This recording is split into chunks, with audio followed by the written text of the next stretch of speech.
Hello दोस्तों, आप देख सकते हैं ये मखाना है और मैं इसको जा रही हूँ कढ़ाई में भूनने।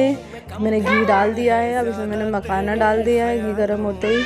अब मैं इसको आराम से भूनूंगी क्योंकि जब तक ये थोड़ा पक ना जाए और थोड़ा कड़कड़ा ना हो जाए जब तक इसको निकाल नहीं सकते। तो अभी अच्छे से भूनने, नमक डाला है मैंने इसमें थोड़ा, ताकि थोड़ा नमक वाला लगे, थोड़ा अच्छा लगेगा नमक के साथ होगा तो खाने में। आप भी ऐसे ट्राई कर सकते हो दोस्तों, भून सकते हो। बहुत टेस्टी लगता है मखाने को जब हम घी में भून के खाते हैं। तो आप इसको रोज़ 2-3 दाने खाओ, सेहत बनाओ। ओके दोस्तों, अब ये मखाना भून गया है हल्का हल्का। अब धीरे धीरे पूरा कंप्लीट हो गया। अब मैं इसको निकालूंगी। अब मैंने इसको कटोरे में निकाल दिया है मखाने को। आप भी ट्राई